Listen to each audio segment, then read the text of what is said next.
10 दिन में एक रास्ता गली वो भी आज तो कम से कम ये रास्ता वो बाइक कोई ज़्यादा थे, वो भी नहीं ये भी नहीं। देखो फिर उठा ले वो मर्यादा है, वो नामा कराता है वो तो आपको एक बार वो MLA आपको इधर फिर तो एक बार वो मालूम होता उनको ज़िंदगी ये क्या है, खाली बन गई छोड़ डालती है। तो एक बार आपको ना MLA का फिर बोला, एक बार गाड़ी में 2 बार फिर बोला मालूम होता है। सहूलत करना ये भी लेवल तो करना, रोड तो कम से कम लेवल करके अच्छा करा तो करवाने लगे। महीना ने 2 महीने धंधे, ये रोड नहीं सीधा नहीं, वो रोड सीधा नहीं, खौसा रोड जाती है। आपने देखो कैसे तकलीफ पड़ती है, वो ब्रिज नहीं इतने से उधर रास्ता नहीं इतने से इधर बहुत तकलीफ है। आपने को परेशान है उठाने రోడ్లు బాగాలేవు, ఇక్కడ తిరగడానికి చాలా ఇబ్బందులు పడుతున్నాం। తగినంత సమయంలో రోడ్డు క్లియర్ చేయాలి। अरे नहीं आप लिखो ना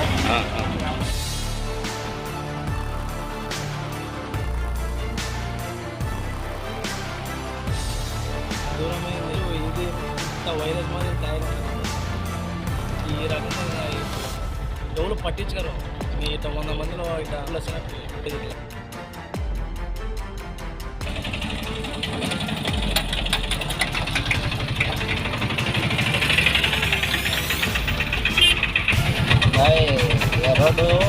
రోడ్డు దాల్తిని అది చేస్తున్నారు కదా, అది వాళ్ళకి ముందే తెలుసు ఈ రూట్ పోవాల బండి అని। కానీ వాళ్ళు ఏం చేయాలంటే కొంచెం JCBతో సదరం చేయాలా।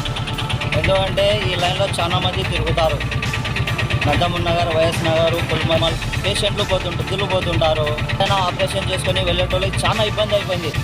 అధికారులు కొంచెం స్పందించి JCBతో కొంచెం సదరం చేస్తే బాగుంటుంది। చాలా ఇబ్బంది, బండ్లు కూడా ఖరాబ్ అయిపోతున్నాయి।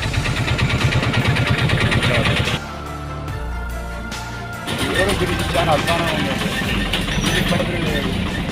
తెలియదు।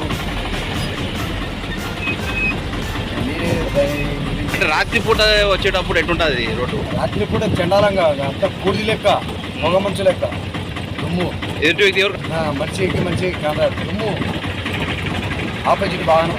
ఎన్ని రోజులైంది ఇట్లా ఇబ్బంది పడుతుంది? ఇబ్బంది పడబట్టి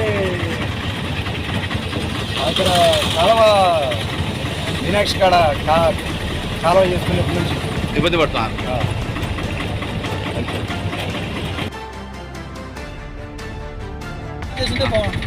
ఇట్లా ఇబ్బంది ఉందన్న మీకు రోడ్డు?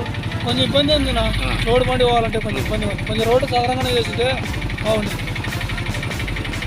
ఈ రోడ్డు దుమ్ముకి ఈ రోడ్డు చాలా ఇబ్బంది పడుతున్నాం ప్రజలకు। ఈ రోడ్డు ఇబ్బంది పడకుండా లేవు, రాత్రి కూడా హాస్పిటల్కి వెళ్ళాలన్నా చేయాలన్నా ప్రజలకు చాలా ఇబ్బందికరంగా ఉంది। మొత్తం చీకటిగా మాట్లాడుతుంది, ఏం బయట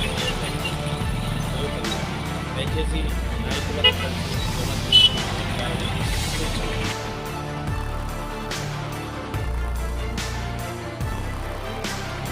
నందమూరి నగరు, వైఎస్ నగరు, పులిమర్తి, పోలూరు, రాయమార్గము, మునగాల మరి ఈ ప్రాంతంలో నుండి మరి తిరిగే వాహనాలు, వేల కొద్ది వాహనాలు ఈ నందమూరి నగరు, ఈ మీనాక్షి మీద కూడా పోవడం, టౌన్లోకి రావడం జరుగుతుంది। మరి ఇక్కడ గత 15-20 రోజుల నుండి మోరి కాలువ పేరు చెప్పి మోరి తీయడం జరిగింది।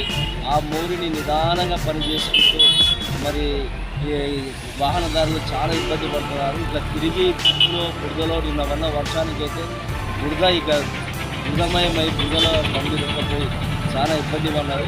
మరి అదే కాకుండా ఇప్పుడు మోరీ ఏర్పాటు చేశారు కానీ మళ్ళీ దానికి పేపర్ వేయాలి, అదొకసారి వేస్తారు, మళ్ళీ అదొక 10 రోజులు నిలబెట్టే పరిస్థితి వస్తుంది। మరి వెంటనే అధికారులు ఈ ప్రాంతాన్ని సందర్శించి ఈ రోజు 2 రోజులు దాటితే ఇక్కడ మళ్ళీ దుమ్ము విపరీతంగా ప్రజల బాడీలోకి పోయి అనారోగ్యాలకు గురి కావడం జరుగుతుంది। మరి ఏది ఏమైనా కూడా అధికారులు ఈ ప్రాంతాన్ని సందర్శించి అది ఎంత టైం పడుతుందో ఆ మోరీ పూర్తి కానికి మరి ఈ ప్రాంతాన్ని కొంచెం వాహనదారులకు ఇబ్బంది లేకుండా చేయాలని చెప్పి ఇక్కడ ప్రజలు అడుగుతున్నారు।